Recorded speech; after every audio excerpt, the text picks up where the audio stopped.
जी, जय श्री कृष्ण। बातें नहीं बोली। अपन देखो, एक तो शब्द है विद्युत, इसकी बात भी करेंगे। कौन सी संधि से बनेगा विद्युत? व्यंजन संधि से। कौन सी संधि से?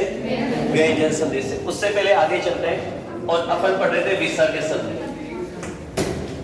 भाई सभी ये जो देवियां हैं इनसे निवेदन है, बातें नहीं हुई। अभी 9 दिन की छूट दे रखी है आपको, आप तो आशीर्वाद बनाए रखो बस।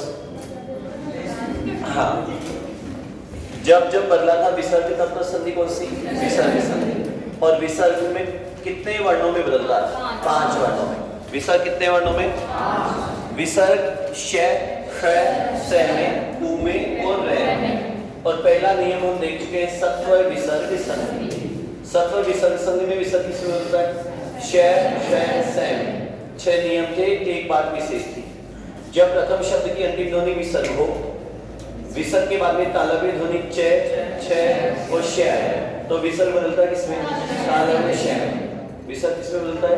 तालव्य श में। जब प्रथम शब्द की अंतिम ध्वनि विसर्ग हो, विसर्ग के बाद में ट, ठ, श मूर्धन्य ध्वनि है, तो विसर्ग बदलता है मूर्धन्य श में। जब प्रथम शब्द की अंतिम ध्वनि विसर्ग हो, विसर्ग के बाद में त, थ, स दंते ध्वनि आए, तो विसर्ग बदलता है दंते स में। जब प्रथम शब्द की अंतिम ध्वनि विसर्ग हो, विसर्ग से पहले ए हो, विसर्ग के बाद में क या प हो, तो विसर्ग रहता है जो का त्यों। और जब जो का त्यों रहता है तो ये संधियों का क्या है? अपवाद। संधि का क्या है? अपवाद। क्यों है? क्योंकि परिवर्तन नहीं हो रहा। उसके बाद में अपन ने बात की, जब प्रथम शब्द की अंतिम ध्वनि विसर्ग हो, विसर्ग से पहले ए हो, विसर्ग के बाद में ए के अतिरिक्त कोई स्वर, तो विसर्ग का क्या होता है? लोप हो जाता है। कुछ बातें अपन ने 8 शब्दों के लिए विशेष ली। नमः है, पुरः है, परः है, तिरः है, श्रेय है, भा है, वाचय, भृग है। अब इनके लिए विशेष क्यों ली? क्योंकि यदि आप देखो, नमः धनकार से अपन नमस्कार बना रहे हैं, विशेष क्यों है? एक बार देखना, नमः धनकार से यदि नमस्कार बना रहे हैं, यदि आप ये विशेष बात याद नहीं रखोगे तो इससे तो नमःकार ही बनेगा। विशेष याद नहीं रखोगे तो इससे क्या बनेगा? नमःकार, जो कि क्या है? अशुद्ध है। क्योंकि प्रथम शब्द की अंतिम ध्वनि विसर्ग है, विसर्ग से पहले ए है, विसर्ग के बाद में क है। और हमने लिखा है नियम नंबर 5 में, जब प्रथम शब्द की अंतिम ध्वनि विसर्ग हो, विसर्ग से पहले ए हो, विसर्ग के बाद में क या प हो, तो विसर्ग रहता है जो का त्यों। तो इसलिए इन 8 शब्दों के लिए ये विशेष नियम है कि जितेंद्र जी, नमः है, पुरः है, परः है, तिरः है, श्रेय है, भा है, वाचय, भृग है आदि शब्दों के बाद यदि क, ख, प, फ आते हैं तो विसर्ग बदलता है हलंत दंते स। ये आपकी सत्व विसर्ग संधि वाली स्थिति क्या होती है? सा। आज अपन दूसरी स्थिति ले रहे हैं और दूसरी स्थिति है उत्व विसर्ग संधि। कौन सी संधि जी? उत्व विसर्ग संधि। यदि दोस्तों हम उत्व विसर्ग संधि की बात करें तो ये जो विसर्ग है यहां किस में बदलता है? उ में। विसर्ग बदलेगा किसमें? उ में। और हमें लगेगा क्या? ओ।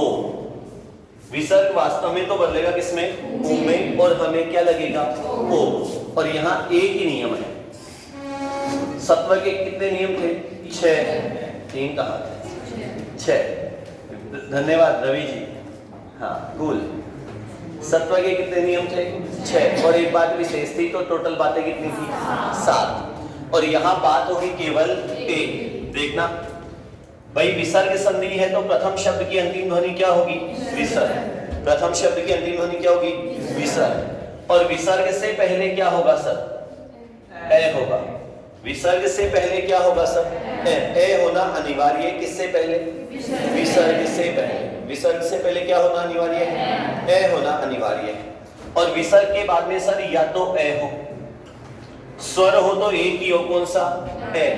या घोष व्यंजन हो। धन्यवाद निकिता जी। क्या हो जी? घोष व्यंजन हो। यहां दोस्तों आपको यह भी पता होगा घोष अघोष कौन कौन से होते हैं?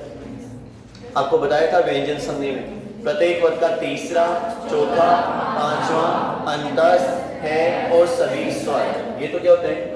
घोष। और जो बच गए वो कौन कौन से बचे? पहला, दूसरा, श, फ, स। क्यों मेहुल जी? सही है। अच्छा, मेहुल जी बता दीजिए आप मुझे कि घोष जो होते हैं वो स्वर होते हैं, व्यंजन होते हैं या सर वर्ण होते हैं? धन्यवाद मेहुल जी। आगे वाले मेहुल जी बता चुके हैं कि घोष क्या होते हैं? वर्ण होते हैं, क्योंकि घोष में स्वर भी है और व्यंजन भी। अघोष क्या होता है? अघोष क्या होते हैं? क्यों? उनमें स्वर नहीं होता, उनमें स्वर नहीं होता। जहां स्वर और व्यंजन दोनों है वहां तो है वर्ण, और जहां केवल व्यंजन है वहां है कौन? व्यंजन। वहां केवल कौन है? व्यंजन। लगे रहो। देखो, प्रथम शब्द की अंतिम ध्वनि विसर्ग, विसर्ग से पहले, विसर्ग के बाद में ए या घोष व्यंजन। स्वर होगा तो एक ही होगा, कौन? ए। बाकी घोष व्यंजन हो गए। क्यों सर? यदि ए के अतिरिक्त अन्य कोई स्वर आता है, क्या आता है?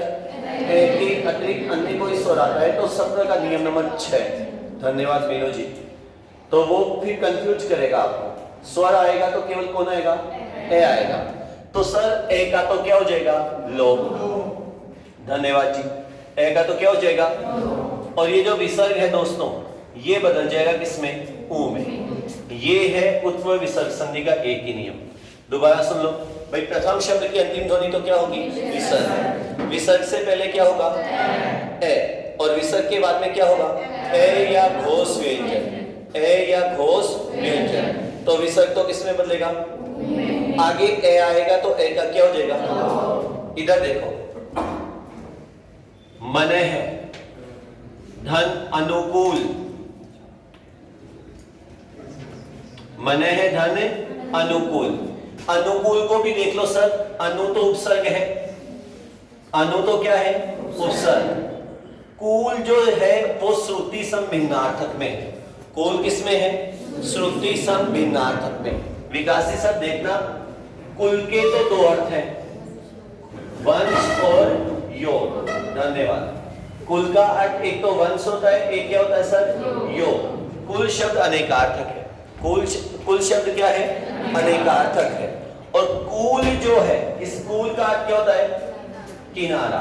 धन्यवाद जी। इस कूल का अर्थ क्या होता है? किनारा होता है सब। क्यों?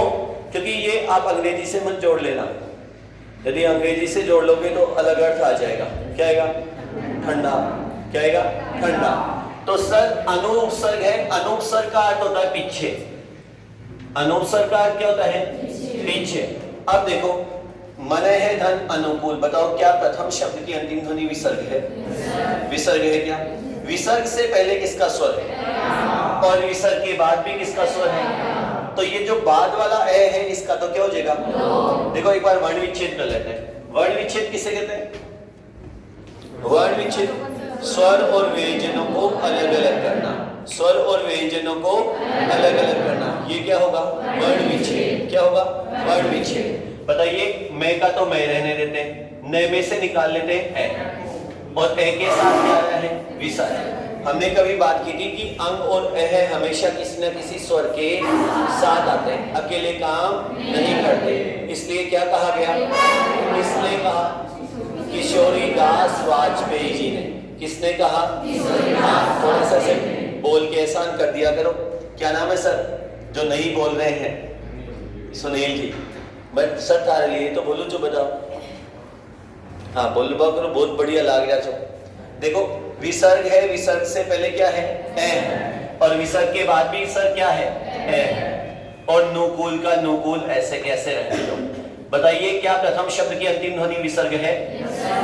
क्या विसर्ग से पहले ए है? क्या विसर्ग के बाद में ए है? तो इसका तो क्या हो जाएगा? लोप हो जाएगा। इसका तो क्या हो जाएगा? विसर्ग किसमें बदलेगा? ऊ में। और बाकी का समीकरण जो का त्यों। हलंत सॉरी, ए भी तो रहेगा, विसर्ग ही बदला है किसमें? ऊ में। और बाकी का समीकरण जो का त्यों। नु और कूल का कूल। अब किसी भी स्वर रहित व्यंजन के बाद में कोई स्वर आता है तो वो आगे आने वाले स्वर रहित व्यंजन में क्या हो जाएगा? जुड़ जाता है। बताइए, मैं में किसका स्वर लगेगा? हाँ धन्यवाद मेहुल जी, पहले से ही लगा हुआ है। मैं में तो हाँ महेंद्र जी, आज मेहुल जी पीछे बैठे हैं। महेंद्र शॉक्ड हो रहा है, तेरी वो भाई पीछे कैसे? हाँ, आज कुछ विशेष अवसर है और विशेष अवसर पर सभासद जो है वो पीछे बैठते हैं। हाँ, अब तो विशेष अवसर का ही तो यही बताओ, क्योंकि केशव जी भी देखो हाँ विशेष स्थान पर बैठे हैं। हाँ बिल्कुल, तो प्रयोजन विशेष होता है सब। तो अब क्या प्रयोजन है, उद्देश्य क्या है, लक्ष्य क्या है, भावनाएं क्या है?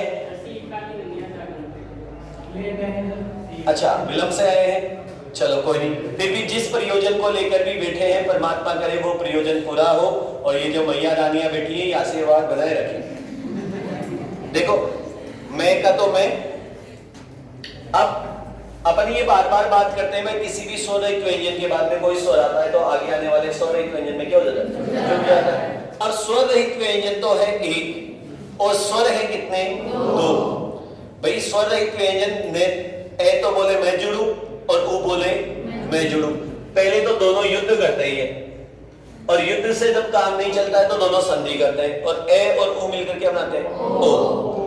हाँ, ए और ऊ मिलकर क्या बनाते हैं? ओ। तो ये दोनों मिलकर बना गए क्या? ओ। अब विसर्ग तो बदला था किसमें? ऊ में, और हमें लग रहा है क्या? ओ। सही है क्या? क्योंकि ए और ऊ मिलकर क्या बना देंगे? ओ। फिर ओ की मात्रा किसमें लग जाएगी? तो मन है धन अनुकूल से क्या बनेगा? मनोनुकूल, मन के अनुकूल बन गया। और उदाहरण देखो, जैसे मन है धन अभिराम, मन है धन अभिराम। दोस्तों अभिराम शब्द युग्म शब्द में भी है, अभिराम और अविराम लगभग भर्ती परीक्षाओं में पूछे जाते हैं। अभिराम और अविराम, अभिराम मतलब तो सुंदर, अभिराम मतलब तो सुंदर, और अविराम मतलब लगातार, अविराम मतलब लगातार। अब दोस्तों आप मुझे ये बता दीजिए कि अविराम शब्द में कितने उपसर्ग कितने प्रत्यय हैं? अविराम शब्द में कितने उपसर्ग और कितने प्रत्यय हैं? दो। तो क्या है? उपसर्ग। प्रत्यय कितने हैं? नहीं है। कहाँ है प्रत्यय? मूल शब्द है राम, मूल शब्द क्या है? राम। मूल शब्द जब राम है, राम में वी उपसर्ग लगता है संयोग से और शब्द बनता है विराम, विराम में ए उपसर्ग लगता है संयोग से और शब्द बनता है अविराम। तो अविराम शब्द में कितने उपसर्ग कितने प्रत्यय? प्रत्यय है क्या? मूल शब्द क्या है? राम। और उपसर्ग लगने पर आज ही आपको बताया भी होगा पहले भी कि उपसर्ग लगने पर कितनी बातें हो सकती हैं? तीन बातें। उपसर्ग लगने पर कितनी बातें? कौन कौन सी तीन बातें? नया शब्द, विलोम शब्द और शब्द की विशेषता। नया शब्द हो सकता है सर, विलोम शब्द हो सकता है, शब्द की विशेषता। ये नए वाले गुरु जी क्या नाम है सर? बेटे बेटे मेरा तो पता है सर, मुझे सुरेंद्र कमल जी, धन्यवाद कमल जी। अच्छा लग रहा है, समझ में भी आयो छे? आयो छे तो ही बता जो, नहीं मत बता जो। कौन आ रहे ना? धन्यवाद। हाँ तो ये बता देता पहली। और देखो, और क्या पहले तो इधर देखो, प्रथम शब्द की अंतिम ध्वनि क्या है? विसर्ग। विसर्ग से पहले क्या है? देखो तो मैं का तो मैं रहने दो, नए में से निकाल दो क्या? और ए के साथ क्या रहे? और द्वितीय शब्द की प्रथम ध्वनि ए। अब बताओ अभिराम में मूल शब्द क्या है जी? और उपसर्ग अभी। उपसर्ग क्या है? अभी भी युग्म में शब्द है सर, अभी ये तो उपसर्ग है, इसका अर्थ होता है पास या सामने, पास या सामने।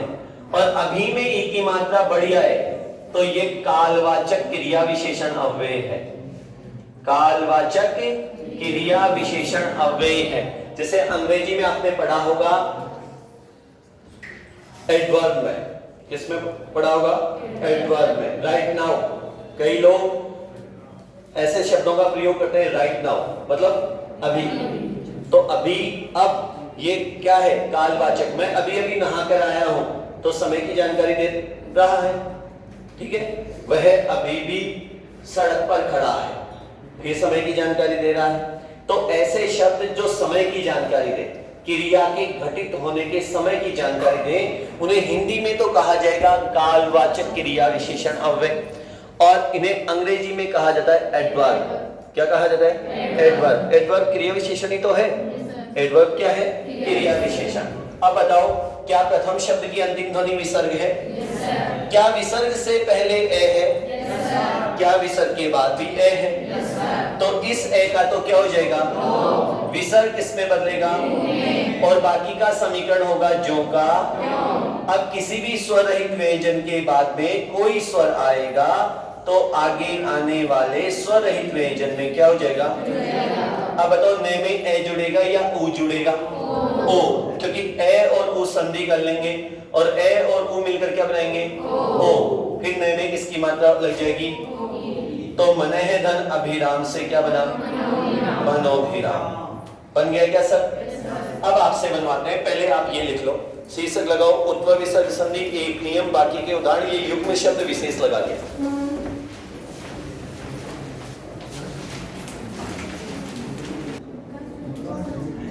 अच्छा, कुछ शब्द देखो भाई, उत्तर विसर्ग संधि है, विसर्ग किसमें बदलेगा? ओ में, और लगेगा क्या? ओ। और एक ही नियम है, प्रथम शब्द की अंतिम ध्वनि क्या हो? विसर्ग से पहले क्या हो? और विसर्ग के बाद में हो ए या घोष। घोष व्यंजन कौन कौन से? तीसरा, चौथा, पांचवा अंतस्थ है। बस, क्योंकि सभी स्वर आते हैं तो घोष वर्ण हो जाएंगे। हमने तो यहाँ क्या लिखा है? घोष व्यंजन।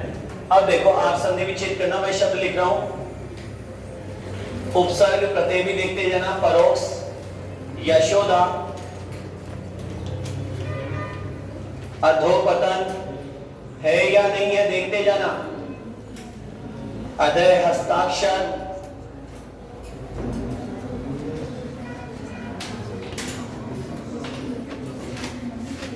अधो हस्ताक्षर,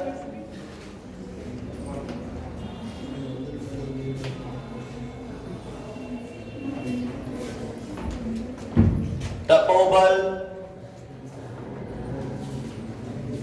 मनोज, पयोधी, पयोद,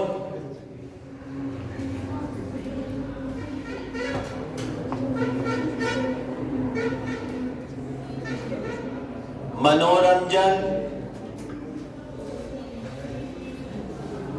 नरोत्तम,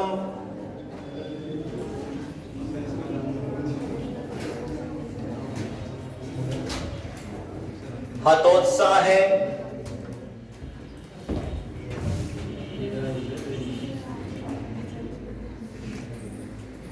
और उदाहरण बोलो भाई। अतः घनाई निकिता को जीव दुख पारे जगह घनाई। परोक्ष यशोदा, अधोपतन, अधोहस्ताक्षर, तपोबल, मनोज, पयोधी, पयोद, नरोत्तम, मनोरंजन, मनोभिलाषा,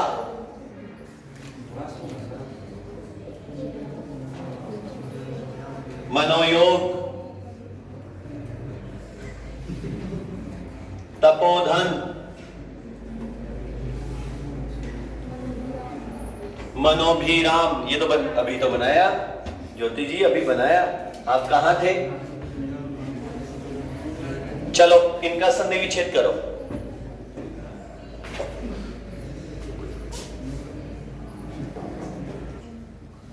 देखो भाई, इधर देखना, पहला शब्द है मनोरंजन। शब्द होगा मन है धन रंजन। रंजन सर किसे कहते हैं? रंजन कहते हैं सर विनोद को। किसे कहते हैं? विनोद, हंसी मजाक। मन के लिए जब खुशी होती है तो वो होता है क्या? मनोरंजन। तपोबल, ये देखो प्रथम शब्द की अंतिम ध्वनि विसर्ग। विसर्ग से पहले क्या है? विसर्ग के बाद में रे आ रहा है। रे घोष में है क्या? क्योंकि रे अंतस्थ है और अंतस्थ व्यंजन क्या होते हैं? घोष। अंतस्थ की संख्या कितनी? 4। ये रे रे रे, और ये सभी क्या है? घोष। ये सभी क्या है? घोष है।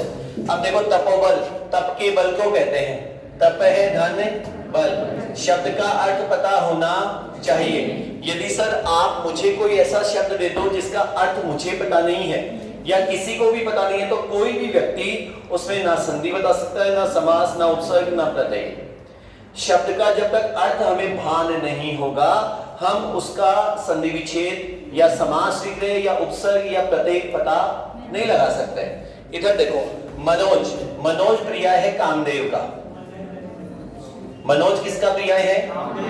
और हम बार बार बात कर रहे हैं सर, यदि कोई सामासिक पद ऐसा हो, सॉरी, कोई देवताओं का नाम हो, पौराणिक पात्रों का नाम हो, ऐसा हो जो उपसर्ग प्रत्यय संधि से बना, तो वहां समास बहुव्रीहि समास। वहां समास कौन सा? तो मनोज में बहुव्रीहि समास है, किसके अर्थ में? अब देखो, मनोज, मनोज काम भावना से संबंधित है। वैसे तो हर प्रकार की भावना मन में जन्म लेती है, लेकिन मनोज विशेष रूप से इसलिए है क्योंकि ये अनंग है। भगवान शिव ने इनको क्या कर दिया था? भस्म कर दिया था। शिव जी को जगाने गए थे। शिव जी 12 वर्ष की समाधि में लीन थे। सती के उस कृत्य के बाद जिसमें सती अपने आप को विलीन कर लेती है, कहां? अग्नि में। उसके बाद में पार्वती का जन्म होता है हिमालय राज के यहाँ, और पार्वती की उम्र होती है शादी वाली, तो वहां शिव जी को जगाया जाता है। और इसको कॉन्फिडेंस होता है भाई को कि भाई मैं अब आज जगा दूंगा, मेरे को निहार का भान छे, बसो आम आदमी को बचपाओ काम बनासु। शिव जी तो क्या कहला गया है। और फिर शिव जी ने तीसरा नेत्र खोल के भाई को क्या कर दिया? भस्म कर दिया। ठीक है, तो इनकी पत्नी आई रति। रति पति भी बहुव्रीहि है, किसके अर्थ में? कामदेव के अर्थ में। और उसने आके शिव जी से अनुनय विनय किया, बोले उनका शरीर तो नहीं रहा, लेकिन उनको वैकुंठ मत में जो वो मन से ही सही, भाव से ही सही मेरे साथ रह तो लेंगे। बोले मेरे तो एक ही छो, मैं तो एक ही छो। तो मनोज का संधि विच्छेद है मन है धन जय। जय प्रत्यय है दोस्तों, और जय प्रत्यय अर्थ देता है जन्म लेने वाला। जन्म लेने वाला, मन में जन्म लेने वाला। अब बताओ, क्या प्रथम शब्द की अंतिम ध्वनि विसर्ग है? विसर्ग से पहले ए है क्या? विसर्ग से पहले क्या है? ए। विसर्ग के बाद में जय। जय अपने वर्ण का कौन सा वर्ण? तीसरा। और तीसरा वर्ण क्या होता है? घोष होता है। तीसरा वर्ण क्या होता है? घोष होता है। तो विसर्ग किस में बदलेगा? ऊ में। ए और ऊ मिलकर के बनेंगे ओ। तो मन है धन जैसे क्या बनेगा? मनोज, मन में जन्म लेने वाला। पयोधी, पयोधी बहुव्रीहि है, किसके अर्थ में? समुद्र के अर्थ में। किसके अर्थ में? और कल परसों ही अपन ने एक शब्द बनाया था पयोपान, आपको पता हो तो। पय, पय किसका प्रिय है? पानी और दूध का। मूलतः सर पानी का है। पय शब्द मूलतः प्रिय है किसका? पानी का। लेकिन ब्रज भाषा में ये दूध के लिए भी आया है। कौन सी भाषा में जी? ब्रज भाषा है। ब्रज भाषा का वर्णन किया सूरदास जी ने। सूरदास जी का है भ्रमर गीत सार, उसमें लिखा हुआ है श्री कृष्ण जी उलाहना देते हैं अक्रूर जी के हाथ, और यशोदा माँ को उलाहना देते हैं कि माँ तो हमें मथुरा बेचकर क्या कर गई है? भूल गई है। वो ये भी भूल गई है कभी उन्होंने खुद के वक्ष से, खुद के स्तन से हमें पयोपान करवाया था। तो पयोपान ब्रज भाषा की बात हो तो वो किसके अर्थ में चला जाएगा? दूध के अर्थ में। मतलब पय शब्द अनेकार्थक है। पय शब्द क्या है? पय का अर्थ पानी भी है और पय का अर्थ दूध भी है। अब देखो, पय है धन धी। धी प्रत्यय है जी। धी क्या है? और धी प्रत्यय का अर्थ होता है धारण करने वाला। धारण करने, पय को जिसने धारण कर रखा है, मतलब पानी को धारण किसने कर रखा है? समुद्र ने। बादल ने नहीं, बादल तो उधार लेता है किससे? समुद्र से। तो पय को धारण किसने कर रखा है? समुद्र ने। तो पय धन धी से क्या बनेगा?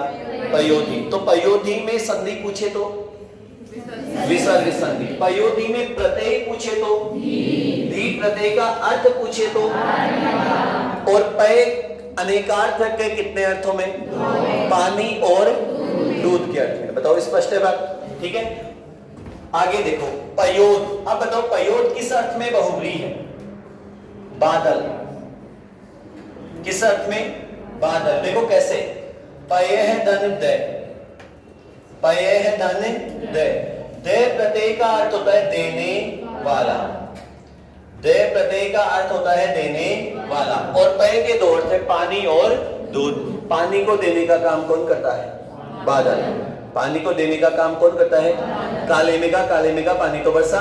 तो पानी को देने का काम कौन करता है? और पानी को धारण किसने कर रखा है? समुद्र ने। पानी को धारण किसने कर रखा है? इधर देखिए दोस्तों, अपन ये बात कर रहे हैं कि पयोद में संधि पूछने पर विसर्ग संधि, पयोद में प्रत्यय पूछने पर, और पयोद किसके अर्थ में बहुव्रीहि है? अब एक बात और याद करो, जहां भी द्वितीय पद प्रत्यय हो, द्वितीय पद क्या हो? प्रत्यय हो, वहां समास पूछा जाएगा, उपपद तत्पुरुष समास। कौन सा समास?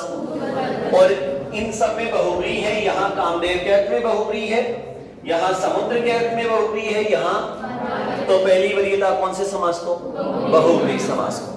पुनः सुन लीजिए, यदि किसी समास में बहुव्रीहि समास है तो पहली वरीयता किसे होगी? बहुव्रीहि विकल्प में ना हो तो इन तीनों पदों में उपपद। उप मतलब दूसरा, जहां द्वितीय पद क्या हो? प्रत्यय हो। द्वितीय पद क्या हो? प्रत्यय हो। और यहाँ तीनों पद जो हमने लिए, लाइक मनोज, पयोधी और पयोद, क्या तीनों में द्वितीय पद प्रत्यय है क्या? एक जगह जय प्रत्यय है, एक जगह ही प्रत्यय है, एक जगह दय प्रत्यय है। रवि जी खाए, वासियां आ रही हैं, अंगड़ाइयां ली जा रही हैं। हाँ, धन्यवाद। देखो अब एक शब्द और देखो, नरोत्तम। क्या यहाँ ये संधि है क्या? कल ये पद ने बनाया था, इसका संधि विच्छेद तो होगा तो गुण संधि में होगा। नर धन उत्तम, नर धन। और कल की कक्षा में ही हम देख चुके थे ये बहुव्रीहि है किसके अर्थ में? श्री राम जी के अर्थ में। पुरुषोत्तम, नरोत्तम। अच्छा, नरोत्तम में नरह धन उत्तम से यदि बने तो कौन सी संधि? सत्व विसर्ग संधि। मतलब विसर्ग संधि, जहां विसर्ग का क्या होता है? लोप होता है। विसर्ग का लोप कब होता है पलक मैडम? वैसे पूछेंगे नहीं, 9 दिन आपको फ्री दे रखी है। सचिन जी, मैंने पूछा क्या इनसे, ये बता दो। विसर्ग का लोप कब होता है? कन्हैया जी बताइए, विसर्ग का लोप कब होता है? के अलावा मतलब जो भी है, समझ गए? हाँ हाँ, आगे आने वाले में क्या? हाँ देखो, बता सही रहे, बिल्कुल सही बता रहे हैं गुरुजी, बिल्कुल सही बता रहे हैं कि प्रथम शब्द की अंतिम ध्वनि विसर्ग हो, विसर्ग से पहले और विसर्ग के बाद में के अतिरिक्त अन्य कोई स्वर, तो विसर्ग का क्या हो जाता है? बिल्कुल सही बता रहे हैं सर। इधर देखो, मनोभिलाषा, मन है धन अभिलाषा, मन है धन अभिलाषा। बताओ क्या ये नियम लागू हुआ? प्रथम शब्द की अंतिम ध्वनि विसर्ग, विसर्ग से पहले ए, विसर्ग के बाद में ए का तो क्या हुआ? विसर्ग बदला किसमें? ए और उ मिलकर क्या बना गए? तो मन की अभिलाषा, उससे क्या कहा गया? मनोभिलाषा। तो मनोभिलाषा में संधि पूछने पर अब देखो परोक्ष, यहाँ एक वो विशेष नियम भी लागू होगा जो कभी हमने नीचे वाली कक्षा में पढ़ा था। जिस दिन अपना कोई विशेष कार्यक्रम था, हम नीचे वाले हॉल में गए थे, वहां एक नियम पढ़ा था हमने, अक्सी व रात्रि से बने शब्दों की संधि करने पर द्वितीय शब्द की अंतिम ध्वनि ई ए में बदल जाती है। अक्सी व रात्रि से बने शब्दों की संधि करने पर द्वितीय शब्द की अंतिम ध्वनि ई बदलती है किसमें? ए में। अब बताओ परोक्ष किसे कहते हैं? जो सामने ना हो, मतलब आंखों से क्या हो? परे। ओझल, आंखों से क्या हो? परे। अब बताओ आंखों को तो क्या कहते हैं? अक्सी। और परे मतलब परे है दूर, तो परे है धन अक्सी से बनेगा क्या? परोक्ष। परोक्षी नहीं, परोक्ष, क्योंकि ई तो बदल जाएगा किसमें? अरे नवरात्रि शुद्ध है या नवरात्र? शिवरात्रि या शिवरात्र? दिवारात्रि या दिवारात्र? अहोरात्रि या अहोरात्र? अहोरात्र में कौन सी संधि लिखाया हुआ है आपको? अहोरात्र में कौन सी संधि? व्यंजन संधि। संधि विच्छेद क्या होगा? अहम धन रात्रि। भलो अठारो, भलो पढ़िया, कहीं पढ़िया परमात्मा जाने। ये आपके मित्र जो बोले, मैंने स्पष्ट सुना, ये ऐसे ही बोल रहे थे, अबोधन रात्रि। हाँ बिल्कुल। देखो, तो परे है धन अक्सी से क्या बन जाएगा? परोक्ष। अब परे है मतलब दूर, परे है मतलब और दूर है अव्यय, दूर क्या है? तो समास अव्ययभाव समास। संधि विसर्ग संधि। यशोदा, यश को देने वाली। बताओ संधि विच्छेद क्या हो? यश है धन दा। इधर देखो, एक बार इधर देखना सर। दे प्रत्यय अर्थ देता है किसका? देने वाला। अब एक बात सुन लो, अकारांत शब्द पुल्लिंग होते हैं और आकारांत शब्द क्या होता है? स्त्रीलिंग। प्रियंका जी, अकारांत शब्द पुल्लिंग होते हैं और आकारांत शब्द क्या होते हैं? स्त्रीलिंग होते हैं। अब प्रियंका को मन ही मन गुस्सा आ रहा है, नहीं आ रहा? धन्यवाद, आएगा। देखो अपन ये बात करें, दे प्रत्यय का अर्थ क्या है? देने वाला। जब दे देने वाला है तो दा क्या हो? जैसे जय जन्म लेने वाला और जा जन्म लेने वाली। ठीक है, तो यश है धन दा, यश को देने वाली। कौन? यशोदा। दिया ना सर यश। नहीं था बेटा, लेकिन देवकी को कोई नहीं जानता। देवकी का नाम बाद में आता है, पहले नाम किसका आता है? यशोदा का, नंद लाला। ठीक है, जब जब कृष्ण जी की बात होती है तो बात होती है किनकी? यशोदा की। इसलिए कहा जाता है कि जन्म देना बड़ी बात नहीं है साहब, पालना बड़ी बात है। जन्म हर कोई दे सकता है, लेकिन पाल हर कोई नहीं सकता। इसीलिए इतिहास में भी एक मां ऐसी है, पन्नाधाय, गोराधाय। और जब पन्नाधाय है तो पन्ना थी तभी उदय सिंह है, और उदय सिंह है तो महाराणा प्रताप है।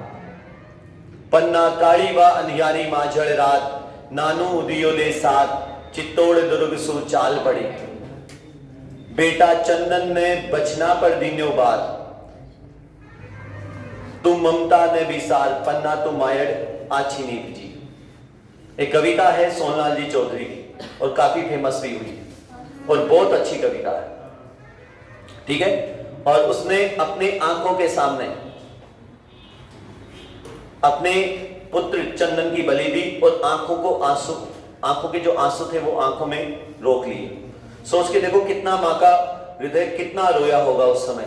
अपने सामने, अपनी माँ के सामने अपने हाथ कट जाते हैं, माँ की आंखों में आंसू आते हैं, लगती अपने को है, दर्द होता है किसको? माँ को। और उस माँ को कितना दर्द हुआ होगा जब बनवीर ने, खड़ग हाथ बनवीर खड़ो पन्ना तो उदय बता दे, मार कुंवर ने राज करोला झट युवराज बता दे, पन्ना के मुखड़ा सो उचरी जाने बेण, आंखड़िया वाली सेन तलवार चंदन पर चाल पड़ी। इसलिए कहा जाता है कि जन्म देने वाली से बड़ी माँ होती है कौन सी? पालने वाली। यहां से इतिहास में एक और है, पालने वाले पिता भी हैं, और वो पिता है कण्व ऋषि। गुण संधि में बनाया था हमने, कण्व धन ऋषि, कण्व ऋषि। शकुंतला के पोषित पिता। शकुंतला जी को पाला किसने? कण्व ऋषि ने। पुत्री थी किनकी? विश्वामित्र जी की। इधर देखो, तो यशोधन दास से क्या बना? यशोदा। अधो पतन में क्या ये संधि है? नहीं है, ये अशुद्ध है। देखो आप समझ पा रहे हो तो क्यों? लगभग लोगों ने संधि विच्छेद भी कर दिया। मैंने अभी पुस्तक देखी थी, लगभग लोगों ने संधि विच्छेद कर दिया। अदय धन पतन। अब देखो, प्रथम शब्द की अंतिम ध्वनि तो विसर्ग है, विसर्ग से पहले ए भी है, लेकिन विसर्ग के बाद में पे है। पे तो अघोष होता है। पे तो क्या होता है? अघोष होता है। भाई पे अपने वर्ग का कौन सा वर्ण? पहला वर्ण। और पहला वर्ण क्या होता है? अघोष होता है। घोष होता है, अघोष होता है।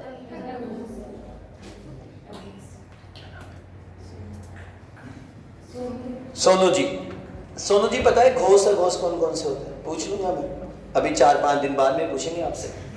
ठीक है, अब बताओ ये अधोपतन शुद्ध या अशुद्ध? तो शुद्ध शब्द क्या हो?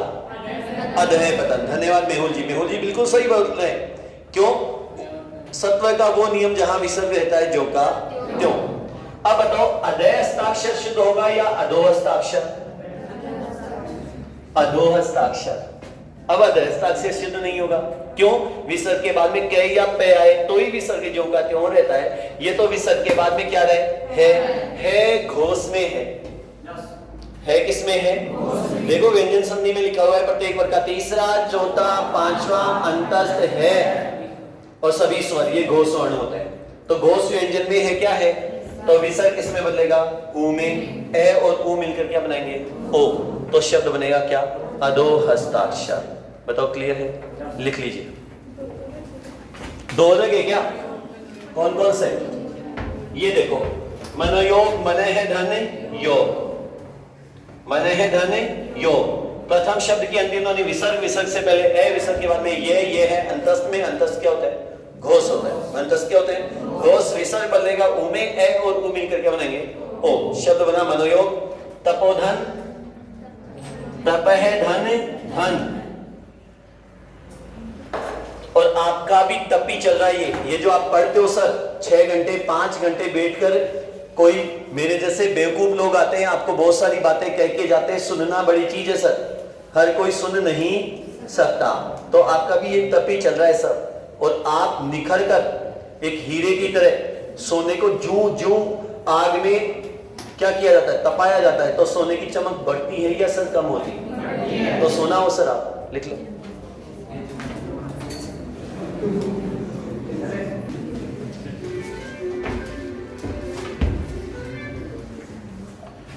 अच्छा, एक शब्द तो पेंडिंग ही चल रहा है इधर देखो, विद्युत। शब्द क्या है? विद्युत।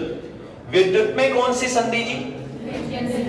व्यंजन संधि। संधि विच्छेद कर देना। देखें, वित्त धन युद्ध, वित्त धन युद्ध, इससे बनेगा शब्द क्या? विद्युत। देखो वो नियम जब संगति का प्रभाव था कि अघोष के बाद घोष आए तो अघोष बदलता है किसमें? घोष में। अपने ही वर्ग के कौन से वर्ण में? तीसरे वर्ण। अपने ही वर्ग के कौन से वर्ण में? बताओ, प्रथम शब्द की अंतिम तय अघोष है क्या? द्वितीय शब्द की प्रथम ये घोष है क्या? तो अघोष बदलेगा किसमें? घोष में। किसके प्रभाव के कारण? संगति के प्रभाव के कारण। कोई चाहे लाख कह दे कि नहीं आता, संगति का प्रभाव आता ही है। चाहे कृत्य में ना आए, मानसिक रूप से आए, लेकिन संगति का प्रभाव तो आएगा।